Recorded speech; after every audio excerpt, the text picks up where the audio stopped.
Oke, kita sudah boleh mula ya? Ya, saya pandu terlebih dahulu, Pak. Oke, silakan. Baik, untuk peserta saya minta untuk on cam dulu ya, ini ya. Nanti ininya saya minta untuk on cam. Beberapa saya lihat Bapak Ibu dosen juga sudah telah bergabung ya di sini. Jadi izinkan saya untuk memulai acara pada pagi hari ini. Baik, Assalamualaikum warahmatullahi wabarakatuh. Selamat pagi, salam sejahtera bagi kita semua.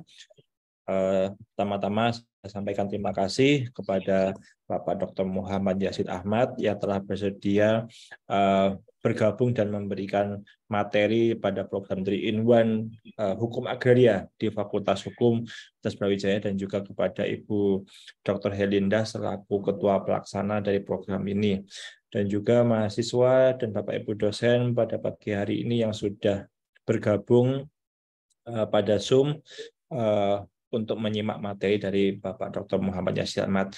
Sebagai pembuka di awal saya sampaikan terlebih dahulu terkait dengan kurikulum vitae dari Bapak Dr. Muhammad Yasid Ahmad. Jadi beliau adalah dosen atau pengajar senior di University Kebangsaan Malaysia. Biasa kita singkat sebagai UKM begitu ya. Dari tahun sudah kurang lebih 40 tahun di UKM, dan pada saat ini memiliki area of research begitu ya, atau research field terkait dengan bidang Islamic Property Law, Comparative Law, dan juga Islamic Law. Memiliki berbagai artikel di Scopus dan juga berbagai penelitian internasional yang mungkin kalau saya sebutkan satu persatu akan menghabiskan waktu demikian. Nah, academic qualification dari Bapak Dr. Muhammad Yasid Ahmad menempuh bachelor, master, dan filosofi di University Kebangsaan Malaysia. Saya kira demikian kurikulum vitae singkat yang dapat saya sampaikan untuk membuka sesi pada pagi hari ini. Selanjutnya saya sampaikan, jadi pada pagi hari ini akan disampaikan materi terkait dengan sejarah hukum pertanahan di Malaysia. Bapak Dr. Muhammad Yasid Ahmad di sini akan menjelaskan selama kurang lebih 45 menit, begitu maksimal 45 menit, yang kemudian nanti akan dilanjutkan dengan sesi tanya jawab. Ya, nanti saya akan memandu dan membantu pelaksanaan dari sesi pagi ini karena saya bertugas sebagai moderator pada pagi hari ini.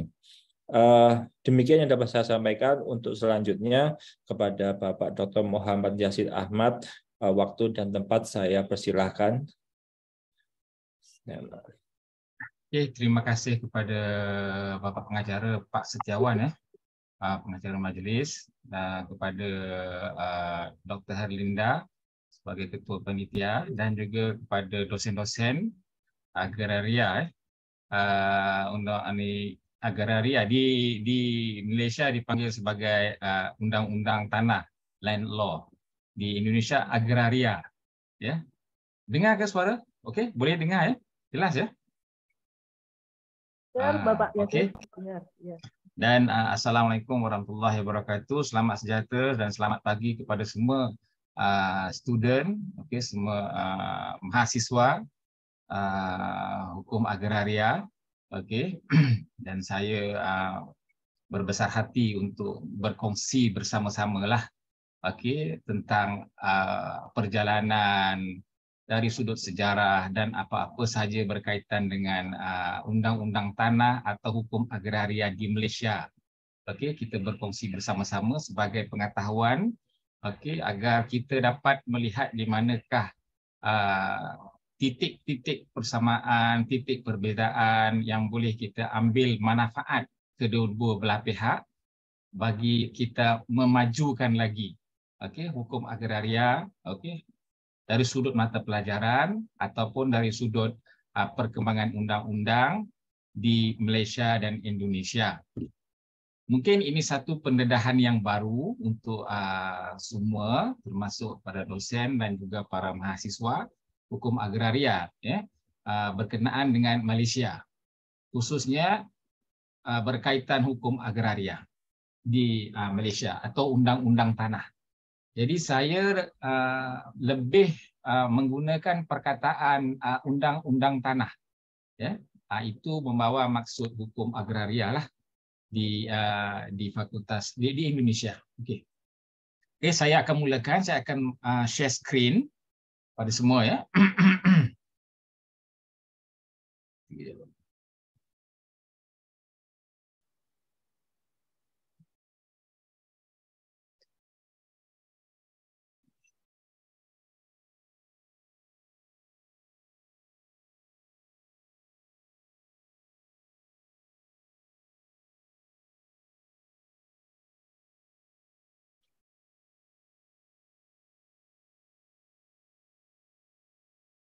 Sekejap ya, saya ada technical.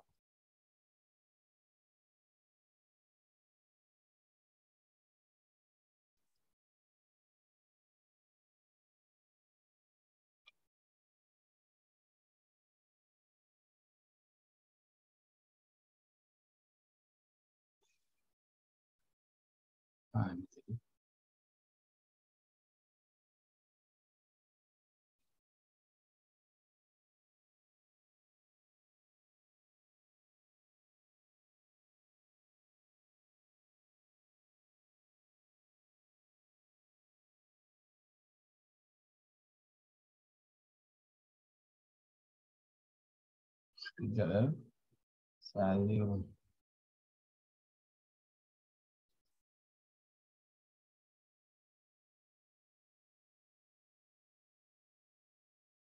Okey, nampak ya semua?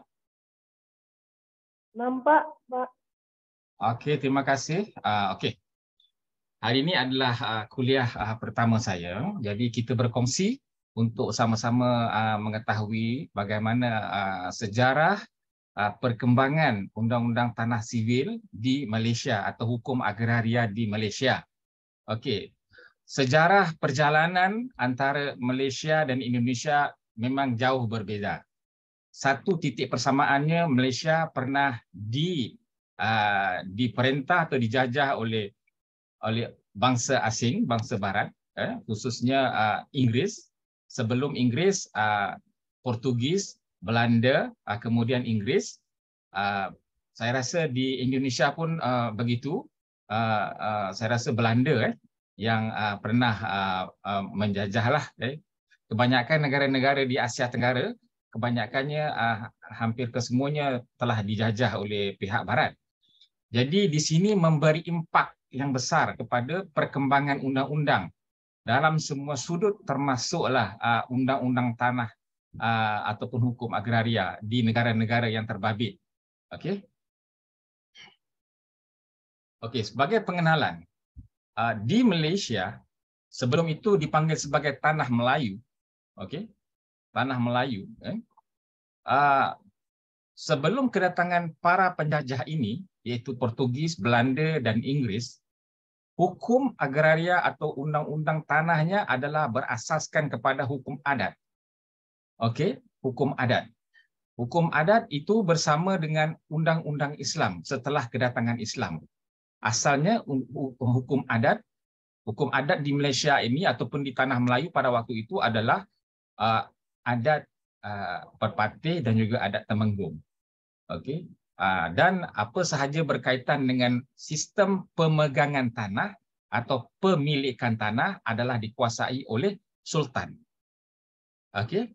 Rakyat jelata atau rakyat yang biasa ini hanyalah mengusahakan sahaja dan tidak boleh memiliki secara mutlak. Okey. Jadi sebelum kedatangan penjajah ini memang apa sahaja hukum tanah atau hukum agraria, undang-undang tanah di Malaysia adalah berteraskan adat dan disesuaikan dengan undang-undang Islam.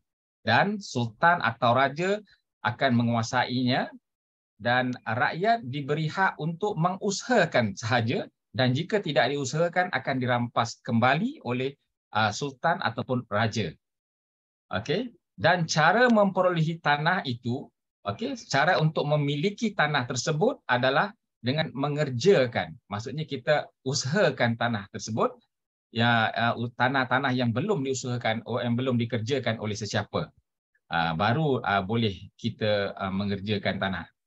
Kalau tidak, tidak diizinkanlah. Ini pada asalnya ataupun asasnya cara untuk pemilikan atau pemegangan tanah sebelum kedatangan penjajah. Okey. Iaitu Portugis di Melaka asalnya. Okey, kemudian Belanda dan seterusnya Inggeris atau British akhirnya telah memilih, kita kata, campur tangan dan menjajah ke seluruh tanah Melayu, okey, hingga ke Sabah dan Sarawak. Okey, pada waktu itu, pada waktu permulaan, okey, pada zaman dikuasai oleh sultan-sultan dan juga raja-raja, keperluan tanah tidak mendesak kerana tanah lebih banyak daripada penduduk, dan di sini tiada dokumen pembuktian hak milik dikeluarkan. Okey, tiada dokumen hak milik dikeluarkan. Kerana yang pertama, tanah itu sendiri adalah di bawah kuasa sultan dan berkuasa untuk memberi dan merampas ataupun menolak apa-apa sahaja permintaan, apa sahaja usaha-usaha yang telah dilakukan. Kuasa mutlak adalah kepada sultan dan raja-raja. Okey, dan mereka tiada dokumen pembuktian. Tidak seperti sekarang, kita ada dokumen-dokumen tertentu sebagai pembuktian untuk pengesahan pemilikan individu ataupun mana-mana pihak. Okey.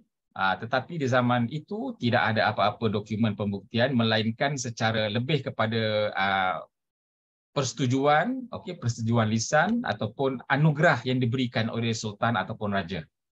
Namun demikian, pelaksanaan, okey, undang-undang tanah Islam ini berakhir apabila Inggeris membawa undang-undang yang diambil dari negara luar. Okey, khususnya undang-undang Inggeris itu sendiri. Contohnya adalah deed system atau sistem deed. Okey, dan juga beberapa lagi bentuk hukum ataupun undang-undang yang cuba dibawa diaplikasikan di tanah Melayu pada waktu itu. Okey. Okey. Di sini kita akan berjumpa dengan beberapa istilah, ya. Mungkin suatu yang baru untuk para dosen ataupun para sahabat dosen di sana, dan juga kepada para mahasiswa, iaitu negeri-negeri, contohnya pembahagian negeri-negeri di tanah Melayu. Okey, di Malaysia atau dulunya dipanggil tanah Melayu dapat dibahagikan kepada 3 komponen. Yang pertama, negeri-negeri selat atau streets, kita panggil sebagai streets state. Kemudian negeri-negeri Melayu bersekutu, okey. Dan negeri-negeri Melayu tidak bersekutu. Nanti saya akan tunjukkan rajah, okey, ataupun peta, ya, berkaitan dengan ketiga komponen ini. Okey. Di sini diterangkan akhirnya sistem pelaksanaan undang-undang tanah yang berbentuk adat ini, okey, ditamatkan melalui sistem residen, sebab residen telah menguasai pentadbiran di negeri-negeri di tanah Melayu pada waktu itu, dan dikuatkuasakan apa yang dipanggil sebagai peraturan tanah am. Okey, seawal tahun 1882. Kemudian di negeri-negeri Melayu tidak bersekutu berakhir dengan bermulanya penguatkuasaan enakmen tanah pada 1909 di negeri Kedah. Mungkin ramai yang pernah datang di Malaysia, ya. Namanya negeri-negeri masih lagi kekal, kebanyakannya memang kekal. Saya rasa hampir kesemuanya masih kekal. Kalau dulu dipanggil Kedah, sekarang pun Kedah juga, contohnya. Okey. Dan kemudian kini undang-undang tanah atau hukum agraria di Malaysia adalah berasaskan sistem Torrens yang diperkenalkan oleh British atau Inggeris, yang dilaksanakan menerusi Kanun Tanah Negara 1965, National Land Code 1965. Okey, sekarang kami di Malaysia menggunakan National Land Code 1965. Sekejap, ya. Saya boleh bagi contoh bukunya. Ini contohnya. Boleh nampak ke? Tak nampak ya, Ibu? Tidak nampak, Dr. Yazid. Tidak terlihat, Pak. Tak nampak ya? Sekejap, macam mana? Dia macam ni. Ni belakang. Saya pun tak pandai nak ni. Tapi lebih kurang macam ni lah tebalnya. Okey. Ini National Land Code. Tapi ini bukan yang mutakhir lah. It's not the latest one, but obviously we use it for education purpose in my class lah. Okey. Begini. Dan boleh kita tengok dalam internet pun ada berbagai-bagai color lah, terpulang kepada penerbit itulah, tapi lebih kurang beginilah tebalnya ya. Untuk belajar land law di Malaysia ini, tetapi tak semualah kita akan maksudnya di sini kami tidaklah mengulas ataupun membahaskan setiap inci atau setiap peruntukan. Okey. Ini contohnya. Okey. Ini National Land Code 1965 ini berasaskan kepada sistem Torrens. Okey, sistem Torrens ini sebenarnya bukan daripada British. Malah British juga atau Inggris juga menggunakan sistem Torrens akhirnya di sana. Okey. Sistem Torrens ini adalah daripada Sir Robert Richard Torrens asalnya. Okey, Sir Robert Richard Torrens daripada Australia Selatan, okey, pada tahun 1858. Okey, itu asalnya, okey. Dan diguna pakai banyak di negara-negara lain juga sebab dia lebih tersusun dan lebih sistematik. Okay. Untuk rujukan dan juga panduan untuk memeriksa ataupun kita kata menggunakan apa-apa saja tools mendapatkan maklumat tentang tanah. Sistem Torrens lebih kita kata reliable lah. Okey, jadi mungkin berbeza di Indonesia. Okey, mungkin tidak sama. Saya rasa Indonesia tidak menggunakan sistem Torrens ya.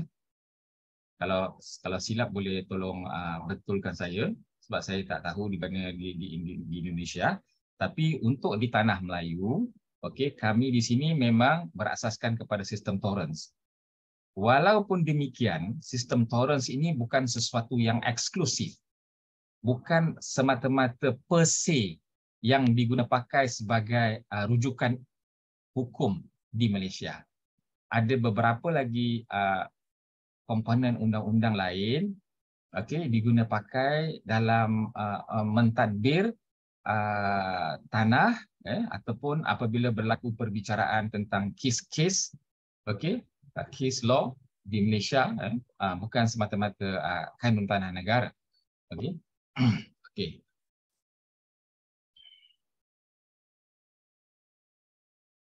Okey, di sini sebelum kita pergi lebih jauh, kita lihat dulu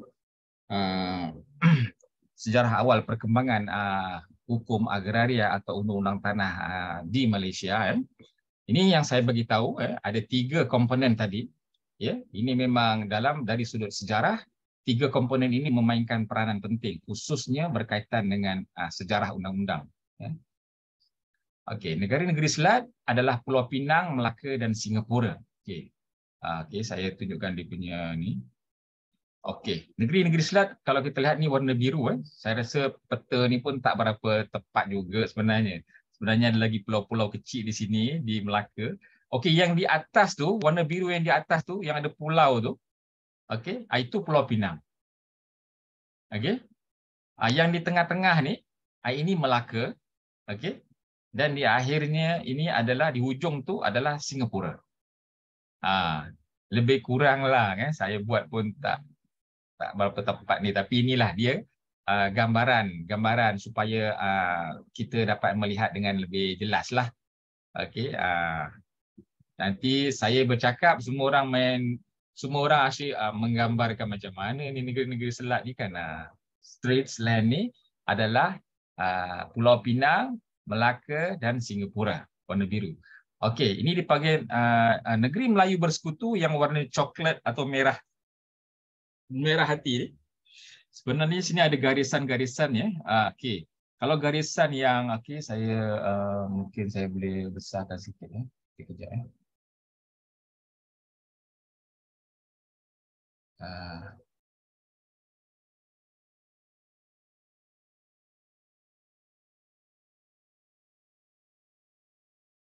Okey, dia kalau kita lihat di skrin masih ada nampak lagi garisan putih di situ. Walaupun dia agak tak berapa jelas. Garisan putih itu adalah sempadan negeri. Okey. Di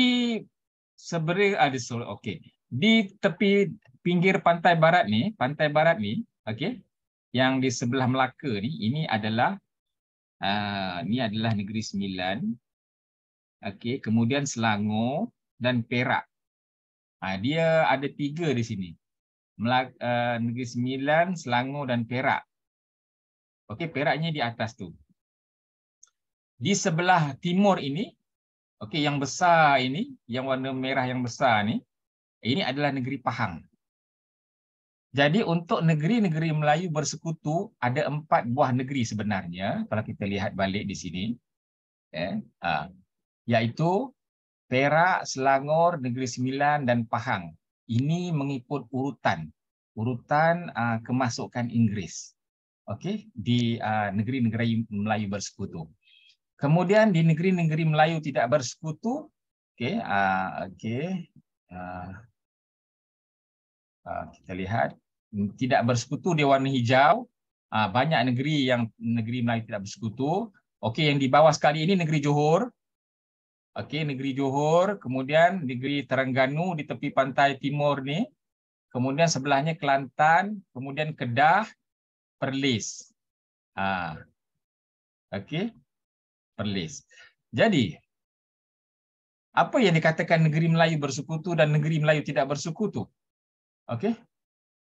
Negeri Melayu Bersekutu ini adalah di bawah pentadbiran Inggeris secara langsung pada waktu itu. Okey, pada masa kedatangan dan setelah dia menduduki atau menjajah. Negeri Melayu tidak bersekutu tidak berada secara langsung. Maksudnya tidak secara direct daripada pentadbiran British atau Inggeris. Walau bagaimanapun masih lagi di bawah naungan Inggeris. Itu sahaja beza dia. Okey. Dan di negeri-negeri Melayu Bersekutu ni dia ada gabungan, ada Majlis Perundangan Negeri. Mungkin ada istilah-istilah yang agak janggal, yang agak pelik sikitlah kan. Tapi ialah itulah perbezaannya. Dia ada satu Majlis Perundangan Negeri gabungan empat negeri ini tadi, Selangor, Perak. Walaupun setiap negeri itu ada, tapi ada gabungan juga. Majlis Perundangan Negeri-Negeri Melayu Bersekutu, okey, di Perak, Selangor, Negeri Sembilan dan Melaka. Okey, nanti saya ceritakan yang lebih mendalam lagi. Okey, kita kembali balik. Okey. Sebelum kita pergi lebih jauh ya, kita akan melihat kepada negeri selat yang pertama. Okey. Saya mungkin akan menceritakan tentang penjajah sebelum Inggeris iaitu Portugis dan Belanda hanya di Melaka sebab dia tidak menakluk keseluruhan tanah Melayu.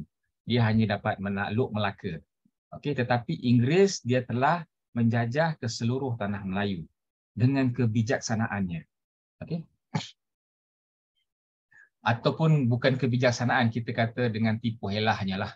Ya, dengan tipu helahnya.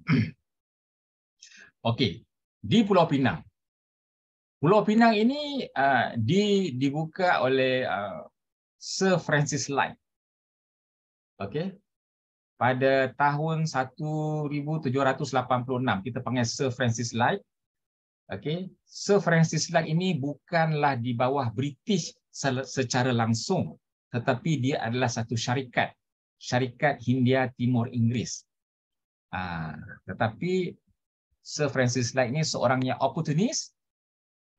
Dia nak mengambil nama, mendapatkan nama dan sebagainya. Dia mencadangkan kepada, dia cuba mendapatkan Pulau Pinang supaya pihak Inggeris yang berpusat di India pada waktu itu, ada Gubernur Jeneral India di India, untuk memasuki negeri di tanah Melayu melalui Pulau Pinang.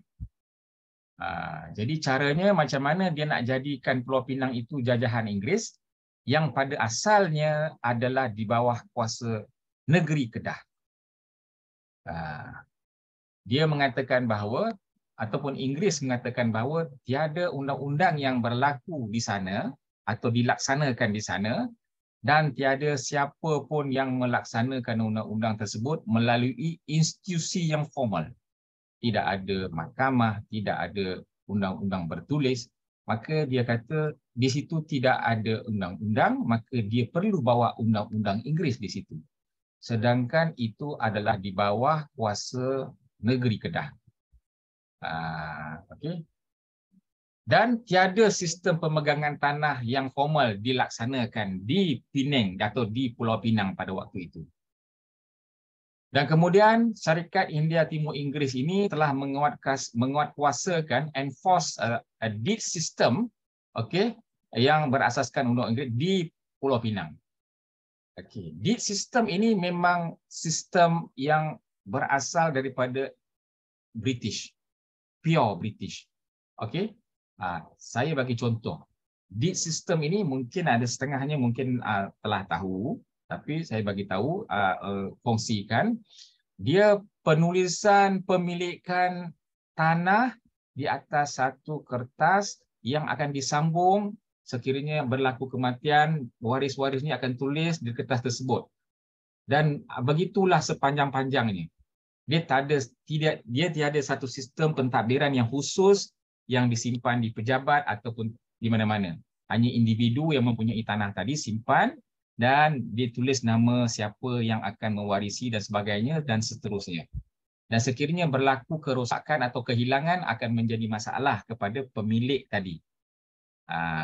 Okey. Dan sekiranya pemilik ataupun ada orang yang ingin membeli ataupun untuk memeriksa kesahan nama-nama pemilik itu, dia perlu lihat surat itu. Dia tidak boleh dapatkan di mana-mana pejabat, di mana-mana sistem ataupun di mana-mana kita panggil apa, pusat yang ada menyimpan dokumen. Dokumen itu disimpan oleh individu yang mempunyai tanah tersebut. Ini deed system. Dia menjadi masalah.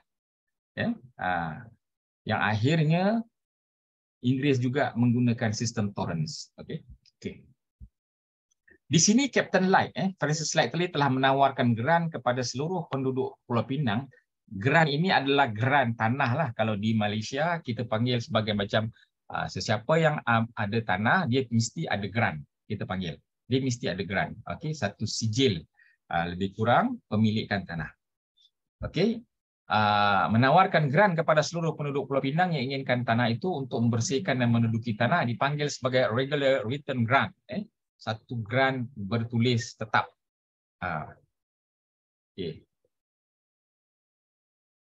Dan kemudian banyak lagi di Pulau Pinang dia disebabkan tiada sistem yang tersusun, maka berbagai-bagai pendekatan yang digunakan oleh Sir Francis Light tadi dalam konteks pemegangan tanah atau pemilikan tanah di Pulau Pinang. Okey, ada yang dipanggil sebagai verbal licenses, okey.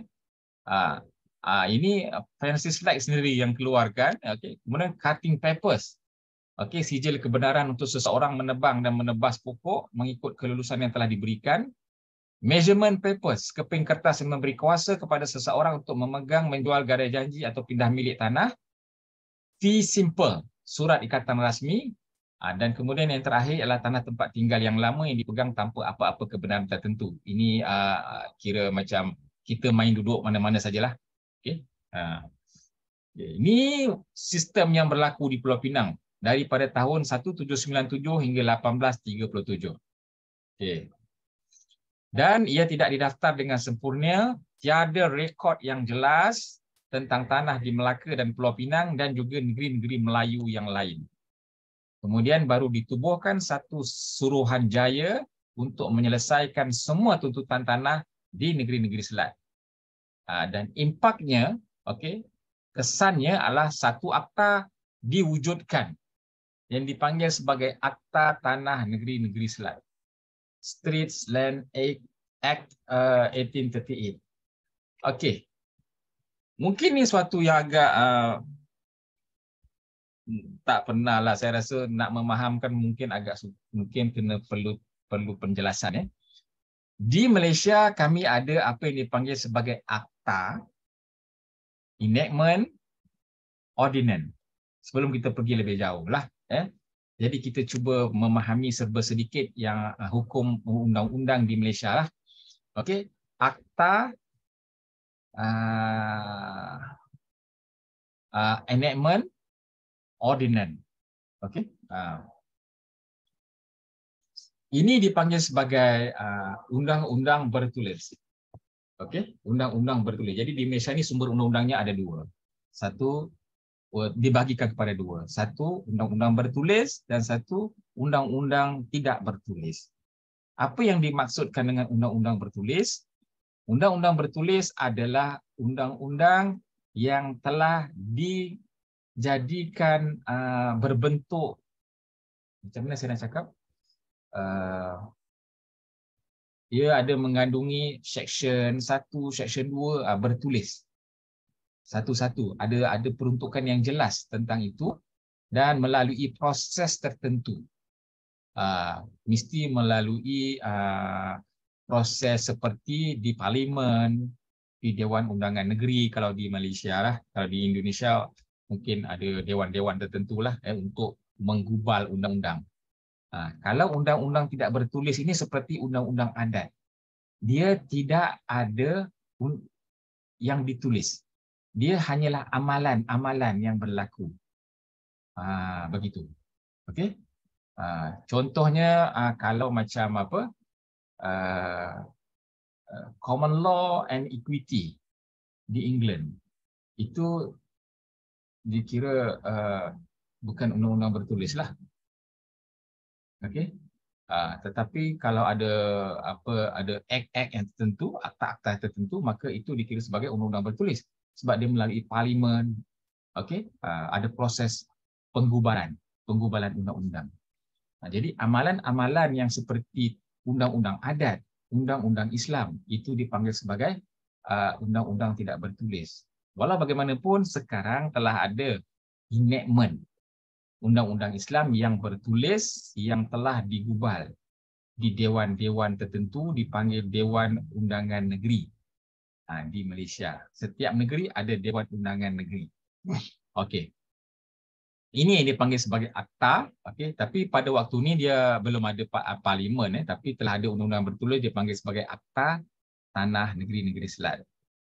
Jadi akta ini mengandungi penubuhan pejabat tanah untuk mengeluarkan hak milik dan untuk mendaftarkan urusan jual beli bagi tujuan rekod dan simpanan, pemungutan cukai tanah dan peraturan yang membolehkan pengukuran tanah dijalankan. Okay. Next. Okey. Di Pulau Pinang juga, bagaimana Pulau Pinang itu mendapat atau menggunakan undang-undang Inggeris adalah melalui kemasukan piagam First Charter of Justice and Second Charter of Justice. Dia ada tiga sebenarnya, iaitu Third Charter of Justice. Okey, setiap First Charter of Justice itu dia telah mengiktiraf pemakaian undang-undang Inggeris yang sedia ada pada waktu itu dan juga perlulah mengikut apa yang berlaku di England sebagaimana mahkamah-mahkamah di England pada waktu itu. Jadi di Pulau Pinang, undang-undang yang berlaku adalah undang-undang Inggeris sebagaimana yang dilaksanakan di England pada waktu itu. Ini telah disahkan atau diiktiraf melalui kemasukan First Charter of Justice. Okey. Kemudian Second Charter of Justice dia telah panjangkan atau kembangkan di Melaka. Sepatutnya Melaka dulu di sini, ya, di Melaka. Okey, di Melaka pun akan mengguna pakai undang-undang Inggeris sebagaimana undang-undang Inggeris yang berlaku di England sana. Untuk memudahkan urusan pentadbiran. Ini secara tidak langsung mereka telah menguasai Pulau Pinang, Melaka dan juga Singapura. Singapura pun melalui Second Charter of Justice. Okey, segala apa yang berlaku di England termasuk hukum agraria diguna pakai di Melaka, di Pulau Pinang dan di Singapura sebagaimana yang berlaku di England. Okey. Okay, jadi kemudian kita pergi kepada Singapura. Okey, dia 3 negeri-negeri selat ni kan. Yang pertama tadi Pulau Pinang, Melaka dan Singapura. Okey, kita masuk Singapura dulu di sini. Okey, jadi Singapura sama juga sistem pemegangan tanah di Singapura sehingga 1857. Yang pertama ada pajakan 999 tahun dengan dikenakan cukai tanah. Okey, saya pun tak tahulah di Indonesia ada atau tidak kita panggil pajakan atau leasehold for 999 years, tapi di Malaysia ada, hingga sekarang pun ada amalan ini berlaku. 99 and 999 ada 2. Okey, dipanggil sebagai leasehold. Okey, nanti akan kuliah yang seterusnya saya akan terangkan apa itu leasehold, apa itu freehold. Itu kita telah masuk secara lebih mendalam lah. Ini baru sejarah. Ini kita baru menyentuh tentang sejarah.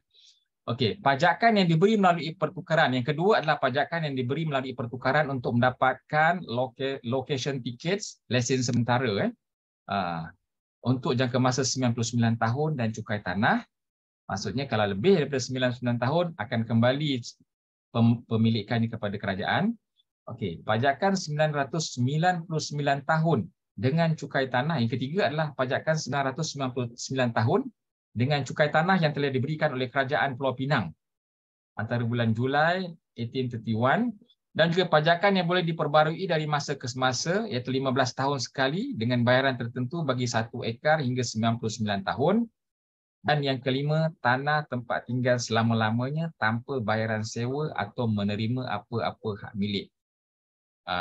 Okey, dia boleh duduk di situ atau menguasai tanah tersebut, memiliki tanah tersebut selama-lamanya. Okey. Ini Singapura. Jadi saya lebih sejarahnya menyentuh tentang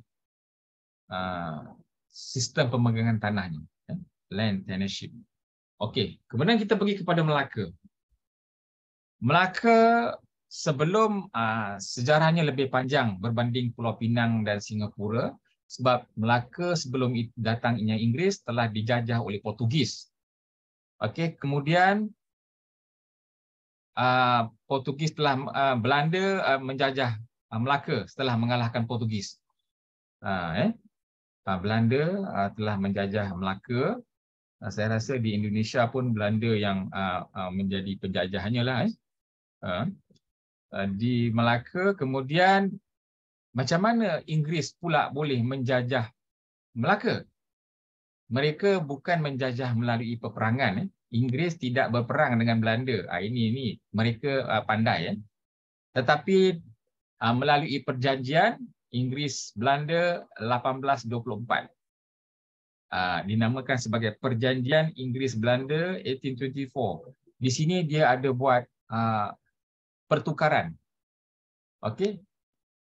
Inggeris pada waktu itu telah menguasai Bangkahulu atau Bencoolen.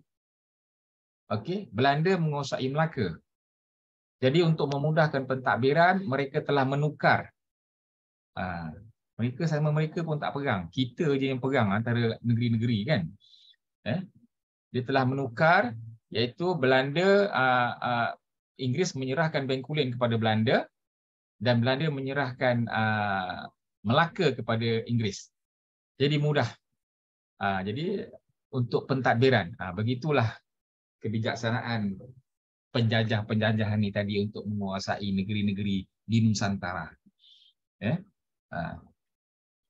Okey, jadi apabila Belanda memasuki sebelum berlaku pertukaran tersebut, Belanda menguasai Melaka dan dia tidak mengubah apa-apa pun, hanya dia menambah sahaja. Okey, dia masih mengekalkan pemegangan tanah mengikut adat Melayu. Okey, maknanya orang Melayu boleh memiliki tanah mengikut adat Melayu. Okey, dan juga Melaka juga ada melaksanakan sistem pemberian milik Belanda. Dia ada sendiri, dia berikan kepada sesiapa, okey, melalui sistem Belanda. Okay. Geran tanah yang diiktiraf di Melaka, geran tanah ni adalah geran pembuktian pemilikan tanah. Yang diiktiraf di Melaka oleh Belanda ialah geran tanah di bandar yang dipegang di bawah hak milik yang telah diakui oleh Mahkamah Keadilan, geran tanah kampung yang dipegang oleh penerima-penerima tanah pusaka yang berhak memungut 1/10 daripada orang-orang yang mengusahakannya. Okay. Kemudian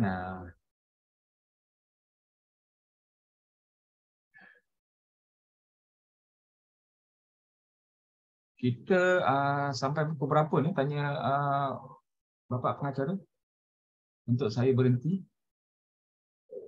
10 menit lagi, Pak. Aduh maaf.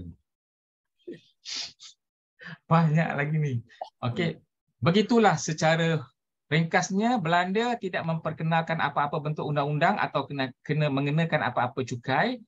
Okey, dan mereka sepenuhnya mengakui hak individu atas tanah dan pembuktian hak milik melalui dokumen bertulis. Okey, dan umumnya sistem pemegangan tanah di Melaka masih lagi berasaskan kepada undang-undang Islam dan undang-undang adat Melayu. Okey. Okey. Kemudian ni saya skip sikit. Skip. Okey.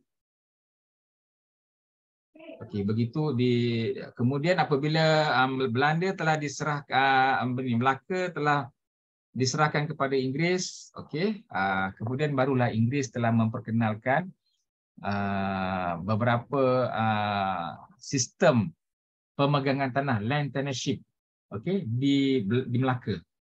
Bila Belanda serahkan Melaka, okey, kemudian Inggeris serahkan Bencoolen, okey, sekarang Inggeris menguasai sepenuhnya Melaka dan dia telah memperkenalkan beberapa sistem land tenureship yang digunakan pakai yang di-apply di Melaka.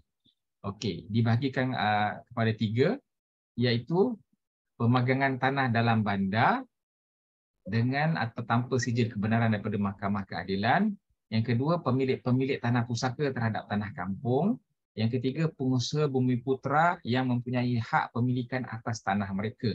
Okey, ni pengusaha bumi putera ni ialah yang pemilik asal, penduduk asal yang ada di situ pada waktu itu. Tetapi semua tanah di atas dipegang di bawah sistem pemegangan tanah adat tempatan di Melaka. Okey. Jadi pemegangan tanah adat ni kita panggil sebagai undang-undang tidak bertulis. Undang-undang adat Melayu ni kita panggil sebagai undang tidak bertulis atau kita panggil sebagai lex non scripta. Okey. Pemakaian undang-undang tanah adat Melayu berakhir pada 1861 apabila Inggeris yang memerintah telah meluluskan undang-undang baru. Okay, jadi itu semua undang-undang adat akhirnya telah telah dibuang atau telah dilupuskan, okay, sebab Inggeris ada membuat satu undang-undang baru iaitu memperuntukkan bahawa semua tanah dalam negeri Melaka yang belum dilupuskan diisytiharkan menjadi hak milik pemerintah selaras dengan undang-undang tanah Inggeris yang dipakai di England pada waktu itu. Okay. Kemudian saya pergi kepada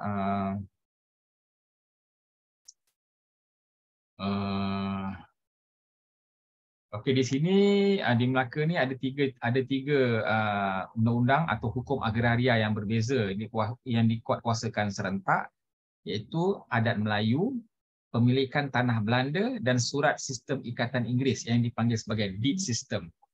Okay, deed system. Okay.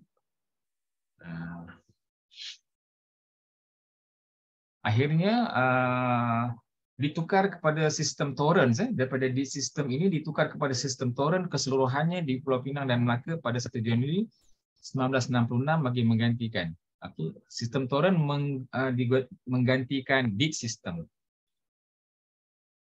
Okey, di Melaka ada banyak undang-undang yang diguna pakai. Okey, ini ada undang-undang atau hukum agraria yang dipakai. Okey, setiap tahun tu ada berbeza. Kita tengok di sini Akta 6 George yang keempat, Akta 1839, American Land Ordinance 1861. Okey, kesimpulannya Undang-Undang Tanah Inggeris telah berkuat kuasa di tiga-tiga buah negeri selat. Okey, di Pulau Pinang tadi, di Melaka dan Singapura, akhirnya Inggeris yang menguasai dan menguatkuasakan hukum agraria Inggeris. Okey, tiada lagi undang-undang adat dan sebagainya. Semuanya telah dibuang. Yang dipakai adalah undang-undang Inggeris yang berasaskan kepada deed system. Deed system.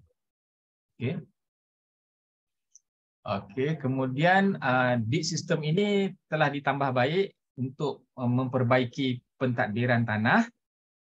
Walau bagaimanapun telah ditukar kepada sistem torrent seluruhnya, termasuk di Pulau Pinang dan Melaka pada 1 Januari 1966.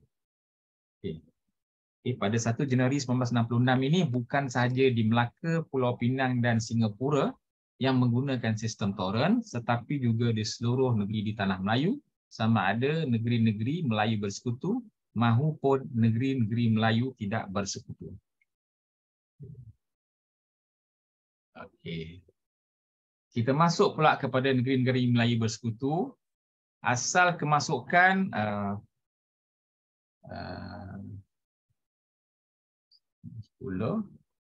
asal kemasukannya adalah melalui negeri Perak, adanya perjanjian Pangku 1874.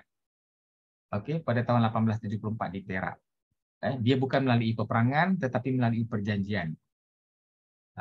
Dan di atas kebijaksanaan Inggeris, perjanjian ini yang dijalankan juga terhadap keempat-empat buah negeri yang lain, iaitu Selangor, negeri Sembilan dan juga negeri Pahang. Keempat-empat perjanjian ini, empat-empat perjanjian ini lebih kurang sama isi kandungan. Mereka telah ada grand plan untuk kita katakan menguasai empat-empat buah negeri. Padahal negeri-negeri ini adalah negeri-negeri yang berdaulat, yang mempunyai sultan, yang mempunyai pentadbirannya sendiri dan melaksanakan undang-undang atau hukum yang sedia ada dengan tanpa ada halangan. Tetapi Inggeris dengan tipu helahnya berjaya membuang atau mengenepikan undang-undang yang ada dan akhirnya menggunakan undang-undang Inggeris ke empat-empat negeri tersebut. Ini saya rasa, pandangan saya adalah berpunca daripada perjanjian tersebut yang ada memasukkan perkara atau item kecuali agama Islam dan adat Melayu. Maknanya, bersetuju menerima nasihat Inggeris, maksudnya nasihat residen dalam semua perkara kecuali agama Islam dan adat Melayu. Menjadikan kuasa sultan hanyalah kepada agama dan adat Melayu dan kuasa residen Inggeris dalam semua aspek politik, aspek sosial dan ekonomi. Dan akhirnya undang-undang ini yang tidak termasuk di bawah agama dan adat Melayu adalah maksudnya telah di undang-undang Islam itu telah dibagi kepada sultan, tetapi untuk undang-undang pentadbiran maka residen telah membawa undang-undang tadi itu daripada luar dibawa masuk ke negeri-negeri Melayu bersekutu ini. Sebab sekarang sultan hanya boleh berkuasa dalam agama Islam dan adat Melayu saja. Hal-hal berkaitan dengan undang-undang, hal berkaitan dengan pentadbiran, ekonomi semua adalah di bawah kuasa residen dan Inggeris. Inilah kebijaksanaan Inggeris, hanya melalui perjanjian, secara tidak langsung dia telah menguasai pentadbiran, termasuklah undang-undang di negeri-negeri Melayu tadi. Jadi ini antara sistem torrent yang dilaksanakan. Peringkat-peringkatnya lah, sebenarnya panjang ceritanya sejarah ni. Sebelum sampai kepada yang berlaku sekarang lah. Okey, inilah dia yang pertama, ada General Land Regulation. Okey, dibuat di 4 buah negeri ini. Okey, peraturan pendaftaran hak milik yang seragam. Enactment Tanah Negeri-Negeri Melayu Bersekutu 1911. Dan akhirnya baru diperkenalkan kanun ataupun tanah 1928 dan yang mempunyai asas Torrens, yang berteraskan asas Torrens, dan akhirnya membawa kepada National Land Code 1965. Okey. Dan kanun tanah negara 1928 ini telah dimansuhkan dengan munculnya National Land Code 1965 ataupun the enforcement of National Land Code 1965. Okey. Ini tadi yang sama. Okey, kemudian kita pergi kepada negeri Melayu tidak bersekutu. Okey. Di negeri Melayu tidak bersekutu ini ada Johor, Kedah, Kelantan, Perlis, Terengganu. Jadi negeri-negeri ini sebenarnya di bawah kuasa Inggeris tapi tidak secara langsung lah. Saya rasa di Indonesia pun lagi banyak negeri-negeri. Kalau dalam konteks di Malaysia bunyinya beginilah, Johor, Kedah, Kelantan. Kalau di Indonesia pulaunya pun saja dah Pulau Jawa, ada Pulau Sumatera, ada Kalimantan, ada Sulawesi dan sebagainya.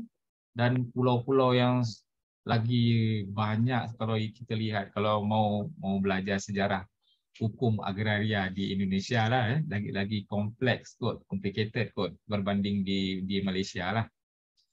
Tak apa, nanti kita cuba tengok yang lain. Okey, yang kemudian saya buat penutupnya. Okey, enactment masih kekal menggunakan Kanun Tanah Negara 1965 dan diubah dengan beberapa pindaan, dan akhirnya semua negeri di Malaysia menggunakan sistem Torrens yang berasaskan kepada Kanun Tanah Negara ini tadilah. Kanun Tanah Negara yang berasaskan sistem Torrens ini di semua negeri-negeri tadi, di Pulau Pinang ke, di Melaka ke, di Singapura ke, di Selangor, Sabah, di Selangor, di Perak, di Johor dan semuanya, di Semenanjung menggunakan Kanun Tanah Negara. Di Sabah menggunakan Sabah Land Ordinance, ia agak berbeza, dan begitu juga di Sarawak menggunakan Sarawak Land Code. Dan di wilayah Persekutuan Labuan pula menggunakan Kanun Tanah Negara sejak 2010. Sebab dia termasuk dalam wilayah persekutuan. Okey, saya ringkaskan lagi lah. Okay. Jadi asasnya sumber undang tanah di Malaysia adalah Undang-Undang Adat, Undang-Undang Islam, Undang-Undang Inggeris, Common Law dan Equity, dan National Land Code 1965 yang berasaskan sistem Torrens. Okey. Okey, saya rasa itu saja. Ini antara kes-kes yang perlu dilihat untuk perbincangan lah, tapi tak apa, itu sebagai pengetahuan saja. Setakat itu saja penyampaian saya untuk pertemuan pada kuliah pertama ini. Mungkin agak janggal, agak satu kejutan bagi semua student dan para dosen lah. Ada istilah-istilah yang tertentu dan sebagainya. Tapi walaupun kita cubalah bersama-sama memahamilah. Okey, saya serahkan kembali kepada pengacara kita, Bapak Setiawan. Terima kasih Bapak Dr. Muhammad Yazid Ahmad. Baik para peserta, mungkin secara umum begini ya, bisa saya sampaikan tentu secara detail atau teknis hukum atau aturan di Indonesia dengan Malaysia cukup berbeda begitu ya. Namun demikian setidak-tidaknya dari segi perkembangan ilmu hukum dapat terlihat bahwa secara historis atau secara sejarah ada kemiripan antara perjalanan pengaturan tanah di Malaysia dan Indonesia, walaupun tentu Indonesia penjajahan paling lama itu adalah oleh Belanda dan memang hukum tanahnya sebagian besar diwarisi oleh sistem hukum Belanda. Ini sedikit berbeda dengan Malaysia, dan pada akhirnya Indonesia pun juga tidak menggunakan torrent sebagaimana di Malaysia begitu, tetapi menggunakan kita sebut sebagai pendaftaran tanah yang negatif bertendang positif bertendensi negatif. Artinya adalah siapapun pemilik tadi siapa menggunakan istilah akte, maka di sini menggunakan istilah sertifikat atau sertifikat. Ya. Maka yang namanya tercantum di dalam sertifikat adalah pemilik dari suatu tanah, sampai atau kecuali ada orang lain yang mampu membuktikan bahwa nama yang ada dalam sertifikat tersebut adalah pemilik yang sesungguhnya. Mungkin nama tersebut atau seseorang yang namanya dalam sertifikat mendapatkan tanah tersebut dengan itikat tidak baik atau itikat buruk. Nah, dalam hal demikian, maka hukum memberikan perlindungan kepada siapapun juga. Kemudian juga mirip atau sama dengan di Malaysia bahwa justru yang pertama kali lahir atau ada di Indonesia terkait dengan aturan hukum pertanahan atau agraria adalah hukum adat, gitu ya. Sehingga sudah nampak jelas di dalam Undang-Undang Agraria atau Undang-Undang Pertanahan Indonesia tahun 1960 nomor 5 tersebut disampaikan bahwa dasar dari hukum agraria atau hukum pertanahan nasional Indonesia adalah hukum adat, gitu. Hanya saja memang karena berbagai perkembangan, tentu ada beragam kepentingan dan kebutuhan di masyarakat, maka tidak seluruh hukum adat, karena di Indonesia kita ketahui Sabang sampai Merauke, dari Aceh sampai Papua, beribu-ribu adat, artinya beribu-ribu hukum adat, maka tidak mungkin juga semuanya masuk ke dalam satu undang-undang atau peraturan, sehingga pemerintah Indonesia mengadakan yang kita sebut sebagai unifikasi hukum atau penyatuan hukum dari hukum adat dan juga dari hukum yang sebenarnya merupakan warisan hukum Belanda, kemudian disaring, dipilih, dan disesuaikan dengan kebutuhan dari masyarakat Indonesia yang bisa dilihat dari setidak-tidaknya Pancasila dan Undang-Undang Dasar 1945. Kemudian terkait dengan ada beberapa persamaan, tentu di Indonesia juga ada namanya pajak tanah, hanya saja untuk keperluan perpajakan di pertanahan Indonesia agak sedikit berbeda dengan di Malaysia. Perpajakan tanah di sini setiap tahun sesuai dengan jenis haknya atau jenis sertifikat yang dimiliki oleh setiap orang atau ya mungkin perusahaan. Nah, itu tergantung dari pemegang atau owner dari hak atas tanah tersebut. Kurang lebih kesimpulan dan pengantar serta pemantik yang dapat saya sampaikan adalah seperti itu. Untuk sesi selanjutnya masih ada waktu kurang lebih 20 menit begitu untuk tanya jawab dan berdiskusi. Bagi para peserta mahasiswa, Bapak Ibu dosen mengajar hukum agraria, saya beri kesempatan untuk bertanya. Mungkin juga tadi seperti disampaikan oleh Bapak Doktor, mungkin ada istilah-istilah yang cukup asing atau aneh. Saya kira dalam kesempatan ini Bapak Ibu dan juga mahasiswa bisa bertanya kembali terkait dengan materi disampaikan oleh Bapak Dr. Muhammad Yazid Ahmad. Waktu saya persilahkan kepada para peserta, mungkin 3 penanya terlebih dahulu.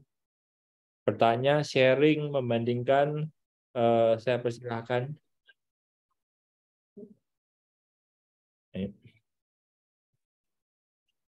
Ya, sementara menunggu pertanyaan, di kolom chat ada link presensi ya, atau daftar hadir yang wajib hanya oleh mahasiswa saja. Jadi mahasiswa bisa mengisi link presensi atau link daftar hadir sebagaimana di kolom chat. Baik. Ada pertanyaan?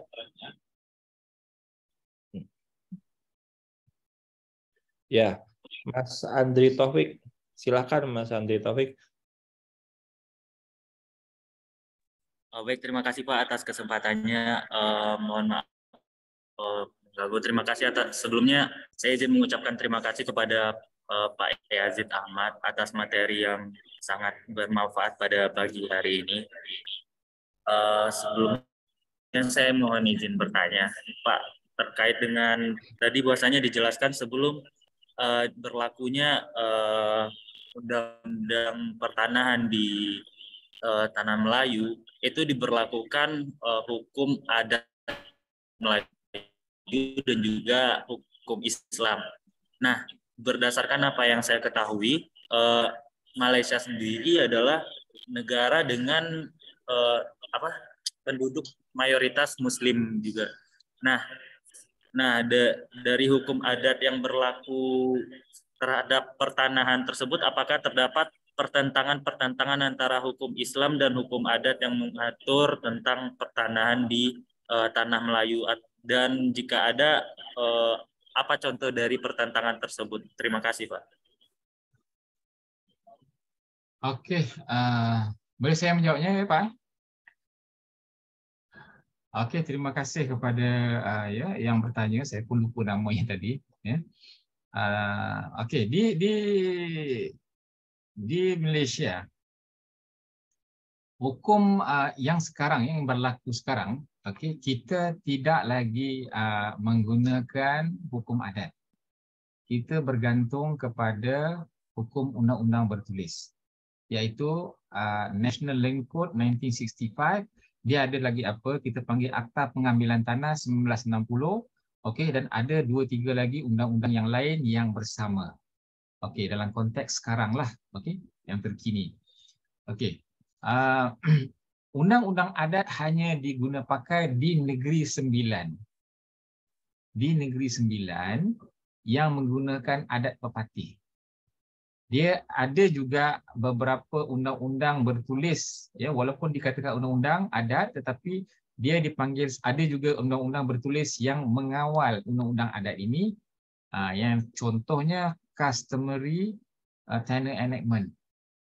Okey, undang-undang adat tanah, undang-undang adat tanah di Negeri Sembilan, dan ada 1-2 lagi undang-undang yang bertulis. Okey, dalam konteks pertentangan, okey. Kalau dulu undang-undang adat, kalau kita lihat hukum adat dan juga hukum Islam, ya, kalau adat ini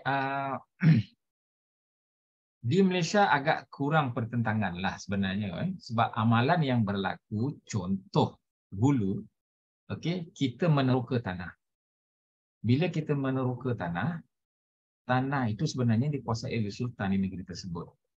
Okey, bezanya, okey, apabila berlaku dalam undang-undang Islam, penerokaan tanah itu dipanggil sebagai Ihya'ul Mawat, menghidupkan tanah yang mati, untuk tanah yang belum dipunyai oleh sesiapa. Okey, jadi sesiapa yang pergi mengerjakan tanah tersebut, maka dia akan mendapat hak milik dalam Islam.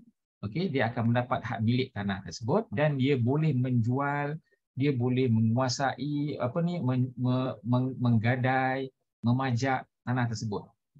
Berbeza di undang-undang yang berasaskan adat, kita tidak ada kuasa mutlak sebagaimana yang diberikan dalam Islam.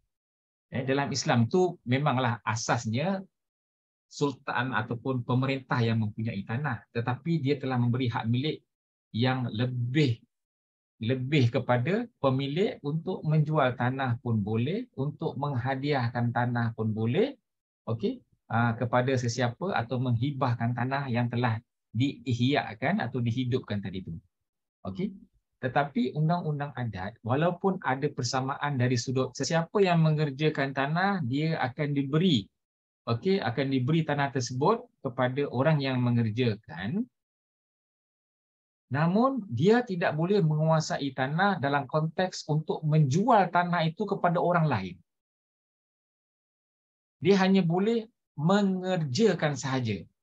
Kalau dia menjual tanah tersebut, dia hanya boleh menuntut berapa belanja usahanya, berapa kos yang telah digunakan, berapa katakan kos, kita katakan dia telah menanam pokok katakan padi, menanam padi.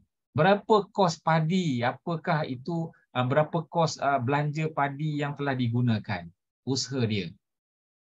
Okey, itu dia boleh tuntut kepada orang yang baru.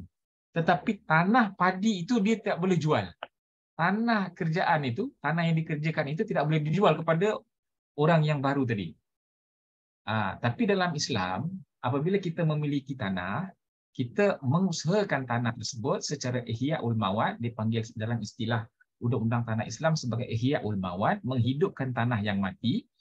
Okey, dan tanah tersebut diberi kepada pemiliknya untuk dijual dan sebagainya, untuk dilakukan kita panggil urus niaga atau tasarruf kepada tanah tadi. Tetapi kerajaan masih lagi ada hak untuk mengambil tanah tersebut walaupun diberi hak milik kepada orang yang mengerjakan. Sekiranya ada hal-hal berkaitan dengan kepentingan awam. Okey, public interest. Contohnya untuk membuat hospital atau sekolah. Okey. Dalam Islam, kerajaan masih lagi boleh mengambil tanah tersebut. Berbeza dengan di undang-undang adat tadi, pertentangannya ialah hanyalah kita ada kuasa usaha sahaja. Tak boleh ada kuasa untuk menjual tanah itu per se. Itu beza ni antara undang-undang Islam dengan undang-undang adat lah. Walau bagaimanapun amalan itu tidak lagi berlaku sebab kita sekarang berpegang kepada yang sebagaimana yang saya jelaskan dari awal, kita berpegang kepada National Land Code dan beberapa undang-undang lain lah yang bersampingan. Saya harap boleh menjawab persoalan tadi. Terima kasih. Ya, terima kasih. Mas Andri, bagaimana?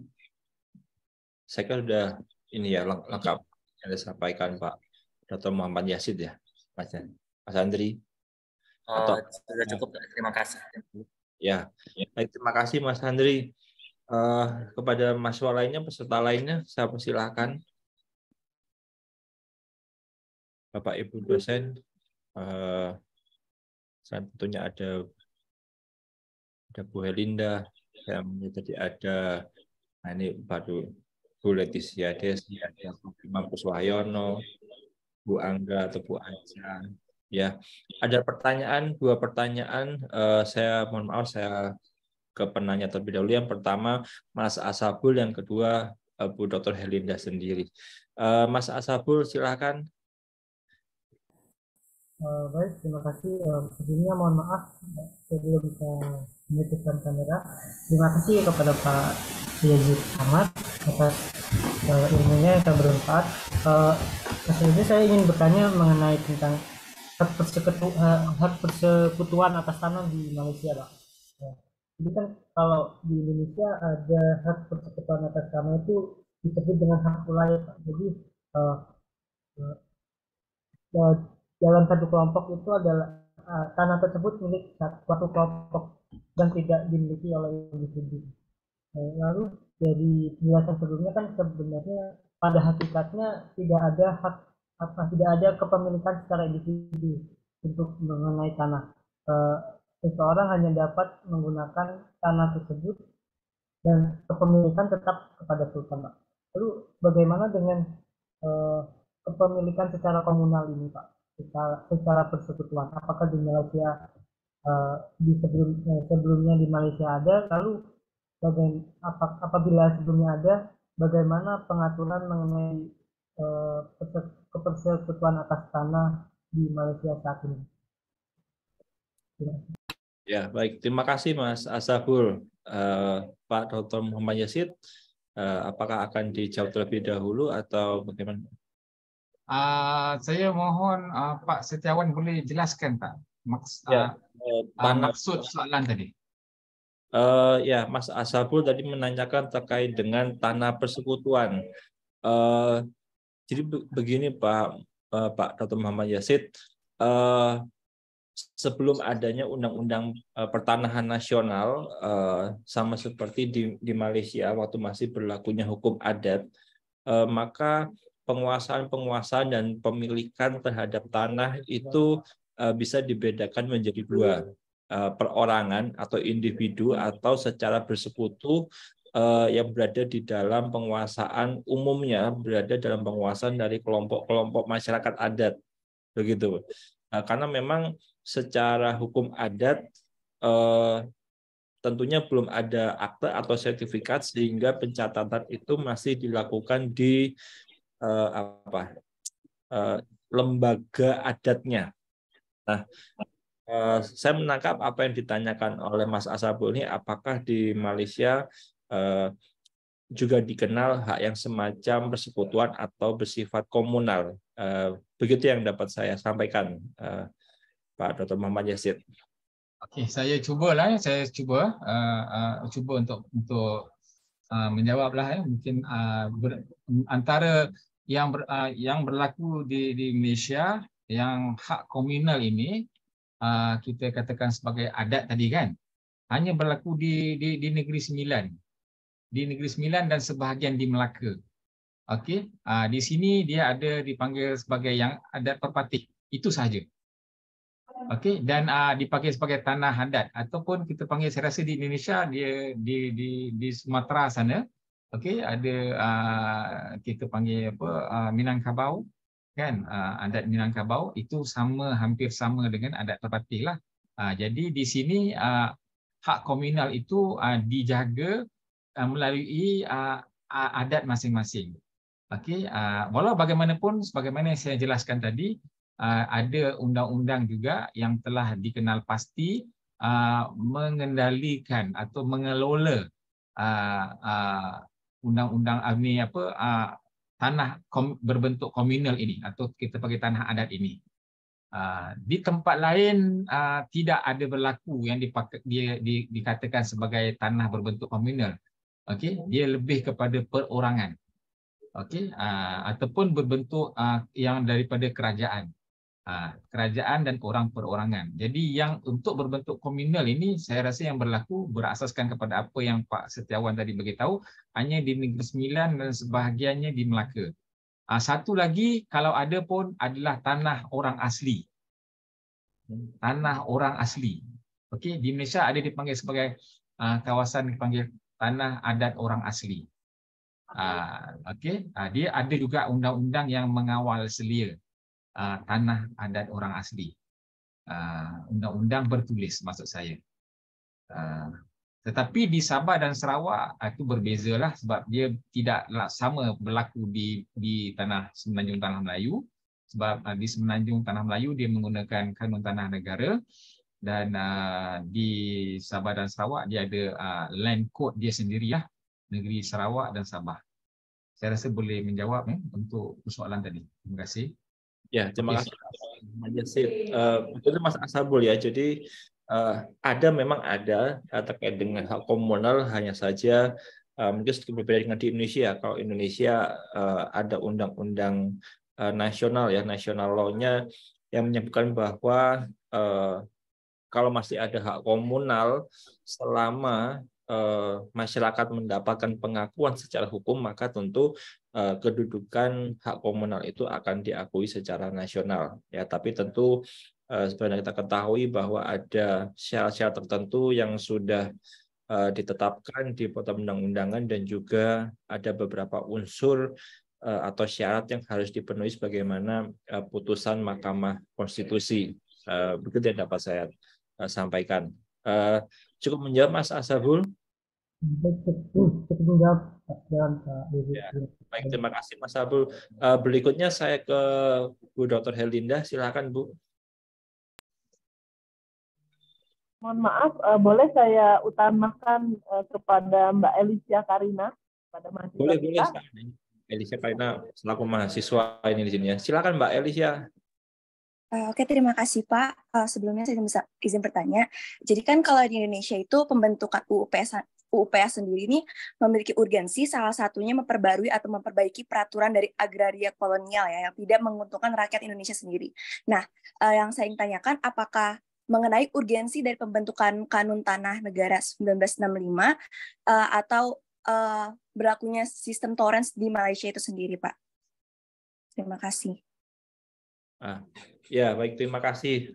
Mungkin bisa izinkan saya sedikit menerjemahkan atau menjelaskan gitu Pak, bahwa memang Undang-Undang Pertahanan Nasional di Indonesia itu berlatar belakang dari ya penjajahan bangsa Belanda di Indonesia yang memaksakan hukum tanah barat atau hukum tanah Belanda di Indonesia, dan memang karena pada masa itu situasi dan kondisinya adalah masa penjajahan, sehingga aturan atau hukum yang dibuat oleh pemerintah Belanda itu adalah aturan-aturan yang sebenarnya justru membuat rakyat Indonesia pribumi khususnya itu menderita, misalnya seperti adanya kerja paksa, kemudian tanah-tanah yang tidak dapat dibuktikan pemiliknya atau disebut sebagai domain verklaring di sini, itu akan diambil oleh negara. Pada waktu itu masih pemerintah Hindia Belanda, sehingga pasca Indonesia Merdeka 1945 maka ada ide untuk membentuk suatu hukum nasional untuk mengakhiri praktek-praktek demikian. Nah, ini mungkin pertanyaannya mengarah kepada apakah kondisi dan situasi yang membuat lahirnya hukum pertanahan di Malaysia itu hampir mirip seperti di Indonesia atau hampir sama di Indonesia. Apakah ada penjajahan atau ada aturan-aturan yang sesungguhnya mungkin kurang menguntungkan bagi masyarakat atau warga Malaysia, sehingga dirasa perlu adanya undang-undang yang baru atau aturan yang baru. Kurang lebih demikian Pak Dr. Muhammad Yasin. Oke, terima kasih Pak Setiawan ya atas penjelasannya. Oke, begini, hampir sama juga, oke, di Malaysia dan Indonesia, sebab Malaysia pun ada penjajah yaitu British. Oke, apabila British datang, dia menggunakan undang-undang yang dilaksanakan di British atau di England sana, yang dipanggil sebagai deed system. Oke. Di dalam deed system ini sendiri sebenarnya di England sendiri bermasalah. Okey, banyak berlaku penipuan, banyak berlaku ketidakadilan, kezaliman dalam konteks memiliki tanah. Okey, sebab tidak dapat dibuktikan, okey, berlaku kelompongan ketirisan dalam menentukan siapakah mereka yang berhak memiliki tanah.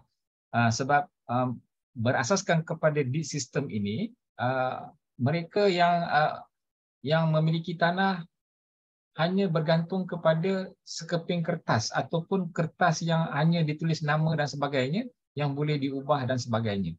Jadi bagi British, mereka merasakan pada waktu itu itulah yang terbaik dan itu yang diperkenalkan di Malaysia, di tanah Melayu.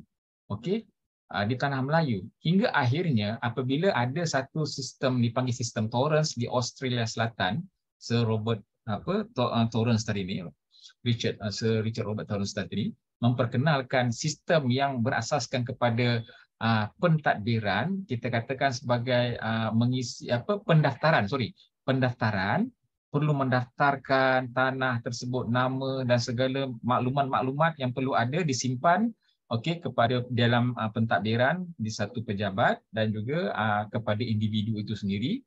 Jadi ini lebih telus. Okey. Jadi mereka untuk melihat sesuatu itu dengan lebih tepat, maka mereka perlu melihat kepada maklumat-maklumat yang telah disediakan sebelum itu. Sedangkan di dalam deed system tidak ada sistem yang mendaftarkan sebagaimana yang dibuat dalam sistem Torrens.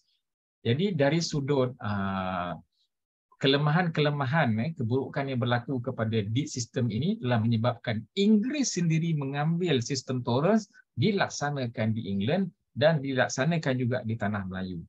Okey, dari sudut kelemahan, pihak Inggeris mengguna pakai untuk mengambil kesempatan terhadap rakyat atau kita kata penduduk di tanah Melayu,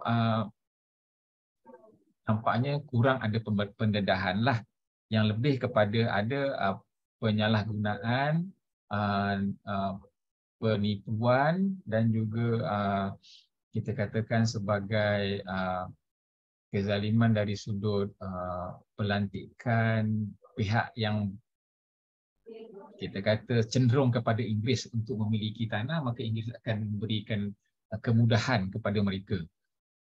Dengan adanya sistem tolerance, okey, mereka perlu mendaftar secara detail, okey, semua maklumat-maklumat berkaitan dengan tanah disimpan di suatu tempat dan individu itu sendiri ada maklumat tadi. Jadi mana-mana pihak yang nak mengetahui kedudukan tanah, dia boleh pergi ke pejabat ataupun tempat menyimpan report itu tadi. Sebab ia semua telah direkodkan dan didaftarkan, memudahkan.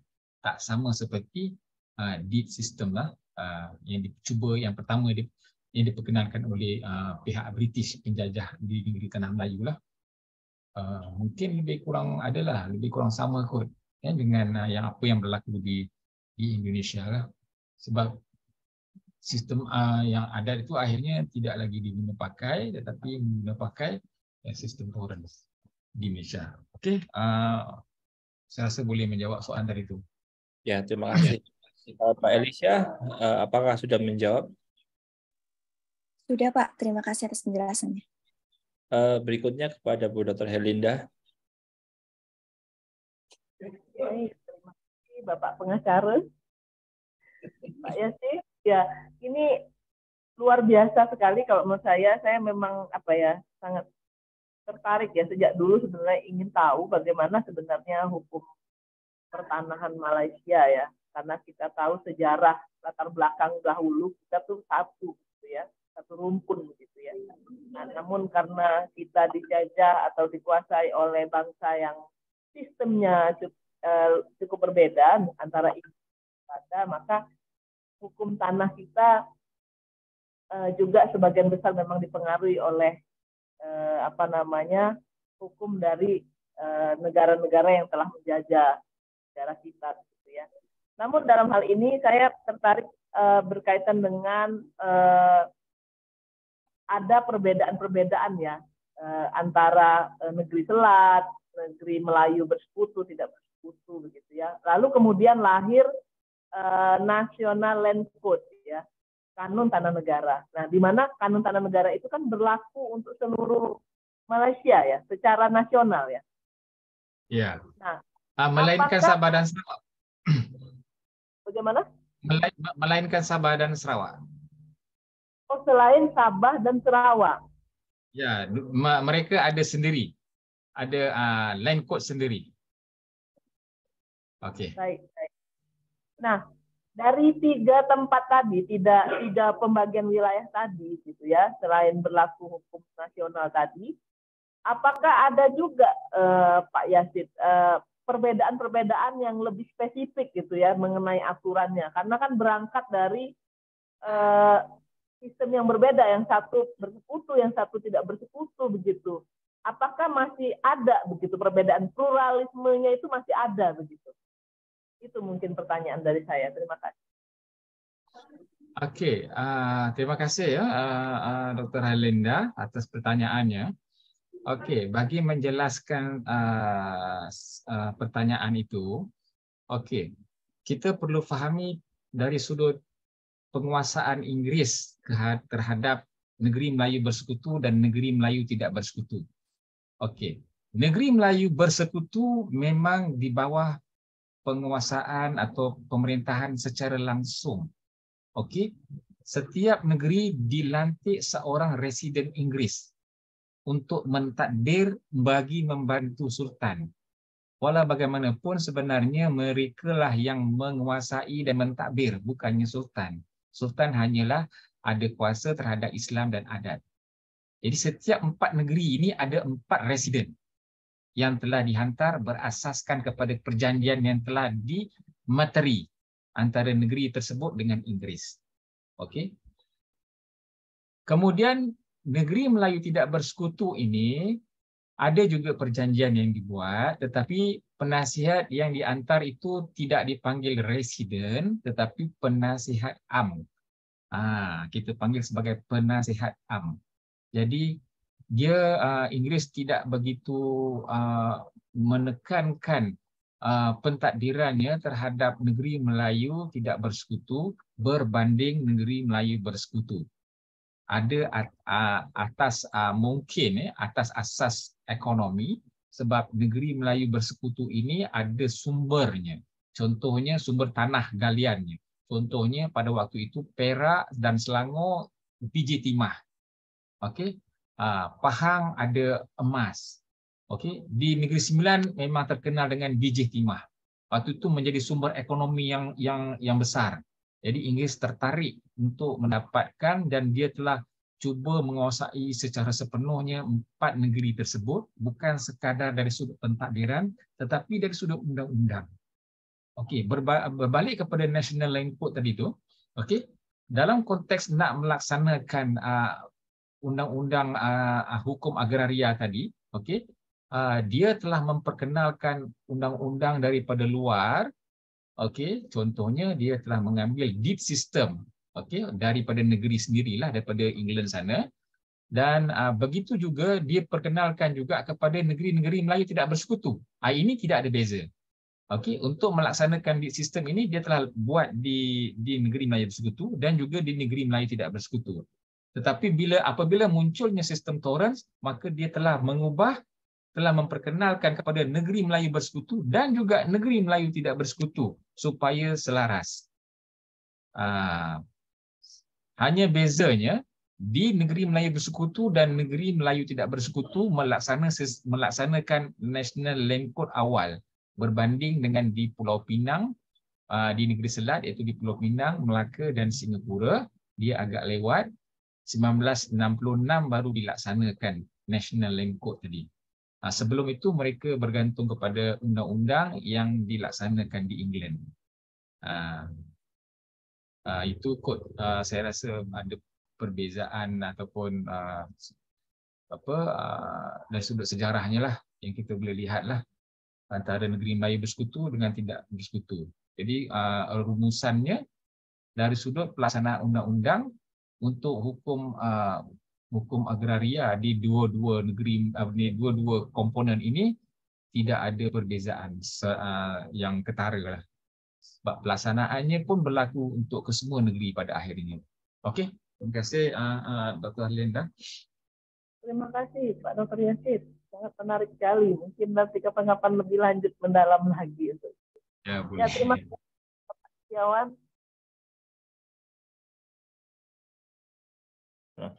Terima kasih Bu Dr. Herlinda. Selanjutnya Bu Leticia Desi untuk sebagai penutup Profesor Imam Kuswoyono. Kepada Bu Leticia Desi, saya persilahkan.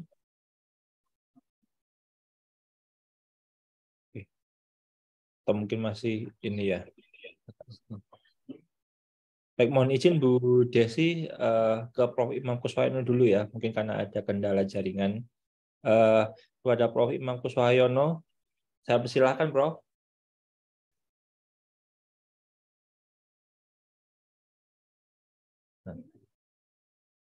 Selamat pagi, Prof. Prof. Imam. Masih di mute, Prof. Suaranya belum masuk.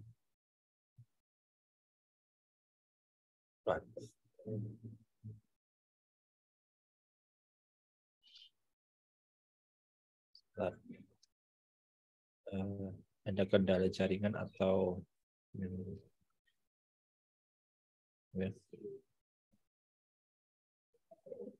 Selamat pagi Prof. Imam.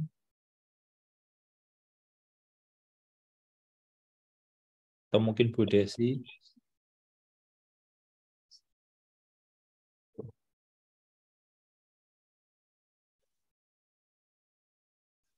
Wah, mohon maaf ini Pak.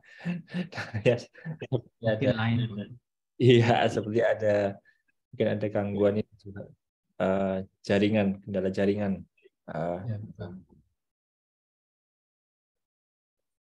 Ya. Namun saya rasa karena waktu juga ini Pak Dr. Muhammad Yasid, saya mohon maaf kepada Bu Leticia Desi dan Prof. Imam. Mungkin nanti pertanyaannya bisa disampaikan ke panitia atau nanti pada pertemuan berikutnya akan ditanyakan kembali. Nanti akan saya hubungi secara personal kepada Bu Desi dan Prof. Imam terkait dengan pertanyaan supaya nanti mungkin di pertemuan berikutnya bisa dilanjutkan gitu.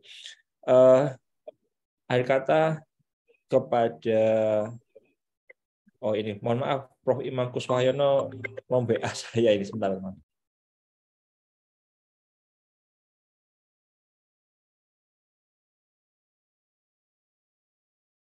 Penjaringan nih kok ada masalah.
Mohon maaf Pak Dr. Yasin. Ya, apa? Jadi Prof. Imam Kuswoyono karena kendala jaringan baru saja menelpon saya menyampaikan pertanyaannya via telepon. Jadi mohon izin saya menyampaikan apa yang disampaikan oleh Imam Kuswoyono. Ada 2 pertanyaan begitu Pak Dr. Yasin. Jadi yang pertama terkait dengan kedudukan atau letak dari National Land Court di Malaysia. Terkait dengan kita di Indonesia menyebut sebagai badan peradilan atau lembaga-lembaga pengadilan di berbagai macam court yang ada di Indonesia. Pengadilan di Indonesia itu ada dari tingkat pertama yaitu di kota, kemudian ada tingkat provinsi dan ada juga tingkat nasional. Tetapi di Indonesia tidak ada peradilan agraria, tidak ada National Land Court begitu. Nah, pertanyaan pertama dari Prof. Imam Kuswoyono adalah bagaimana kedudukan atau posisi dari National Land Court di Malaysia. Itu yang pertama. Yang kedua terkait dengan perkebunan. Nah, di Indonesia ini kan termasuk yang banyak sekali perkebunan seperti kelapa sawit gitu. Salah satu isu yang mencuat di Indonesia adalah persaingan perebutan lahan antara perusahaan perkebunan atau pelaku usaha perkebunan dengan petani ya.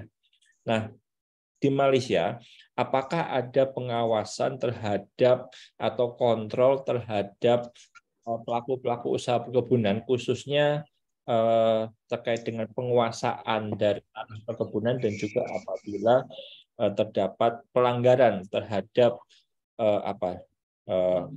hak dari pelaku usaha tersebut. Mungkin itu yang dapat saya sampaikan Pak Dr. Yasin. Terima kasih kepada soalannya oleh Pak Profesor Imam dan juga penjelasan yang disampaikan oleh Bapak Setiawan ya.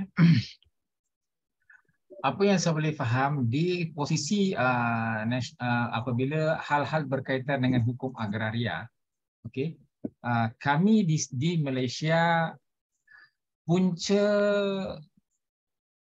hukum adalah berasaskan kepada perlembagaan persekutuan.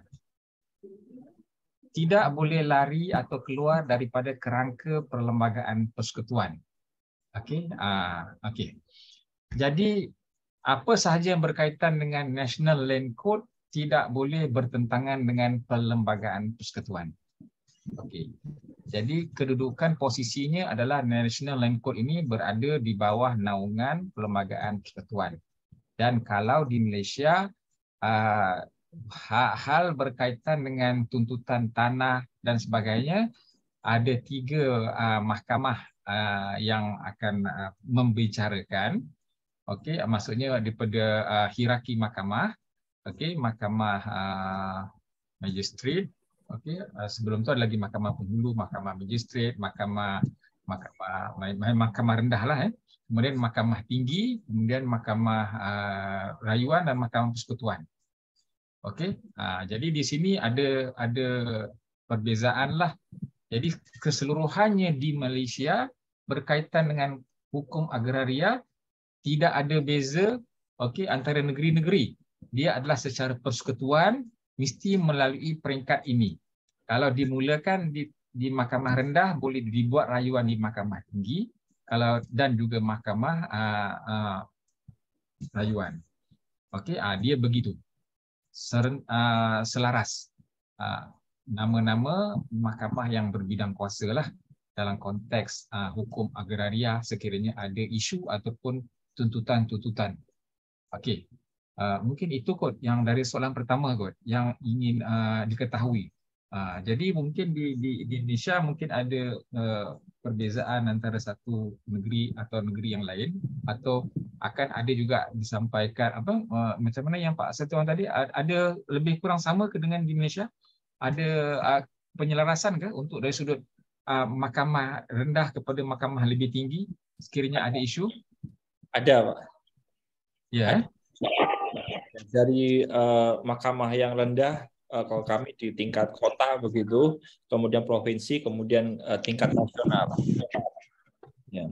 Okey, jadi samalah. Tinggalnya kami tidak berasaskan kepada provinsi lah. Kami berasaskan kepada rendah, tinggi untuk semua negeri, begitu. Rendah, tinggi, rayuan dan persekutuan akhir sekali. Antara persekutuan ataupun rayuan itu antara dua, saya pun agak, tapi itulah ada 4 layer atau 5 layer tadilah. Okey, itu satu soalan. Kemudian yang keduanya adalah berkaitan dengan perkebunan, ya. Kalau di Malaysia ni peladangan lah. Di Malaysia sendiri ada beberapa berasaskan juga kepada mesti berasaskan kepada ibunya, iaitu National Land Code 1965. Dia ada mesti bergantung atau berpandukan kepada ibunya, iaitu Undang Kanun Tanah Negara berkaitan dengan peladangan. Kemudian dia ada lagi beberapa akta-akta yang terkait yang perlu dilihat juga, macam akta berkaitan dengan perhutanan, akta berkaitan dengan galian. Tapi apa pun nanti perlu dilihat kepada Kanun Tanah Negara. Sebagai contoh, berlaku sekarang di Malaysia, ada isu berkaitan dengan penanaman musangking. Satu perkebunan yang besar berkaitan dengan durian musangking di negeri Pahang, contohnya.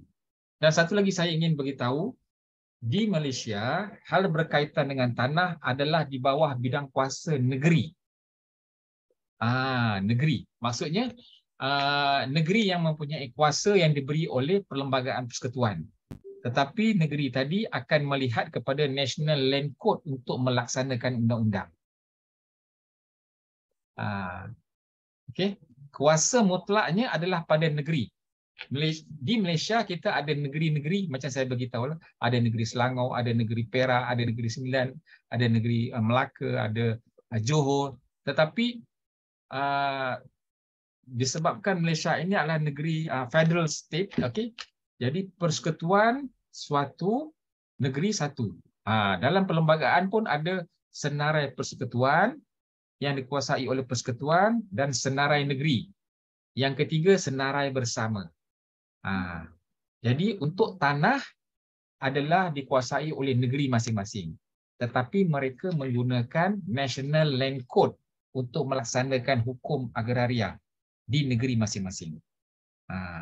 Jadi berkenaan dengan isu perkebunan tadi itu, saya bagi contoh yang berlaku di Malaysia yang sedang hangat sekarang ini berkaitan dengan perkebunan musangking, durian musangking. Okey.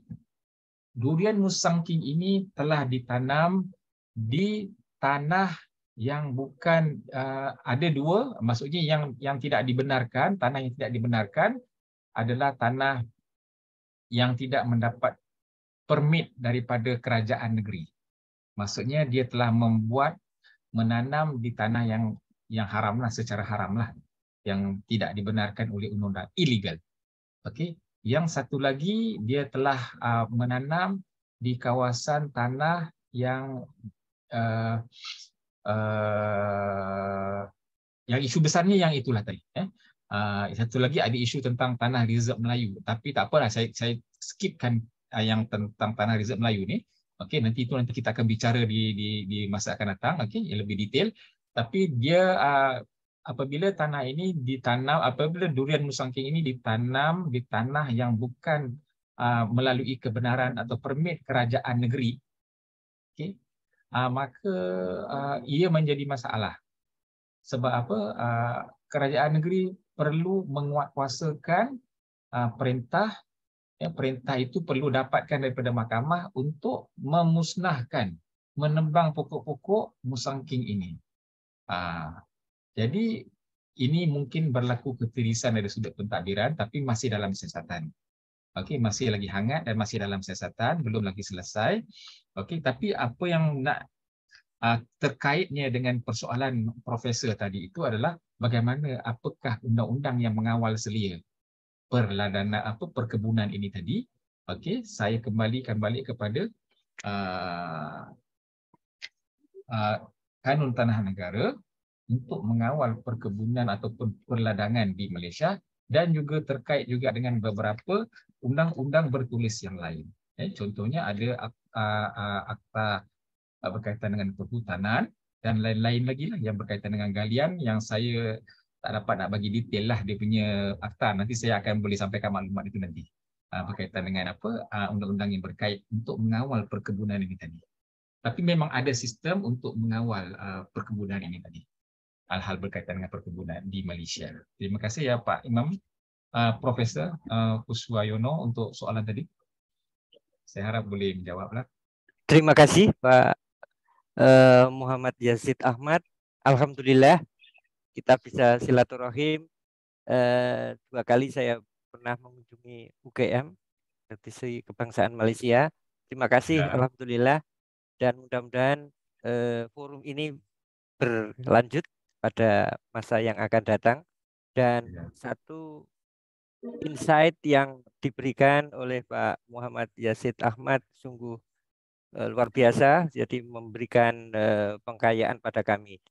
Ada 2 simpulan yang kalau saya boleh sampaikan dari jawaban Pak Profesor Muhammad Yazid Ahmad, yaitu yang pertama adalah sistem terutama di hukum agraria atau land law di Malaysia itu berjalan, ya. Artinya dalam sebuah sistem yang berjalan tentu kesadaran hukum, kepatuhan hukum itu akan secara automatically berjalan, ya. Dan dalam banyak hal itu yang punya problem di negara kami, ya. Yang kedua, dari perspektif legal pluralism atau pluralisme hukum dalam sudut pandang antropologi hukum atau anthropology of law, maka yang saya lihat dari kuliah Pak Yazid adalah pluralisme hukum kuat, di mana hukum negara bersejajar, berdampingan secara baik, begitu ya, secara harmonis di Malaysia bersama-sama dengan hukum adat dan hukum Islam barangkali ya, sehingga ini berpengaruh faktor signifikan terhadap berjalannya sistem itu. Nah, sudah barang tentu agak berbeda dengan praktik di negara kami, di mana pluralisme hukum belum sampai kepada strong legal pluralism, tetapi masih pada level weak legal pluralism. Gitu ya. Tentu ini akan menjadi PR, pekerjaan rumah, homework bagi kami untuk bagaimana meningkatkan persoalan ini dari peran serta akademisi. Saya kira itu yang sekali lagi terima kasih sekali insight yang diberikan oleh Pak Muhammad Yazid Ahmad, dan alhamdulillah terima kasih Pak. Terima kasih. Terima kasih Prof. Imam Kuswahyono. Terima kasih Pak Dr. Muhammad Yazid. Saya mohon maaf kan waktu juga keterbatasan waktu, sehingga sesi atau seminar pada pagi hari ini harus kita akhiri. Mungkin saya tidak menyimpulkan juga karena keterbatasan waktu, namun kiranya di pertemuan berikutnya silaturahmi dan perbincangan ini dapat dilanjutkan. Akhir kata kepada Bapak Dr. Muhammad Yazid Ahmad, saya ucapkan terima kasih banyak mewakili panitia dan semua peserta di sini. Kiranya ada kekurangan kami mohon maaf kepada Bapak Ibu dosen, Prof. Imam Kuswahyono, Bu Helinda, Bu Letsiades, Aja, dan sebagainya. Terima kasih telah menyempatkan bergabung dan juga mahasiswa pada pagi hari ini. Akhir kata saya tutup seminar pada pagi hari ini. Terima kasih Bapak Ibu sekalian, narasumber dan mahasiswa. Wassalamualaikum warahmatullahi wabarakatuh. Waalaikumsalam warahmatullahi wabarakatuh. Oke, saya pun ucap terima kasih ya untuk semua. Terima kasih juga.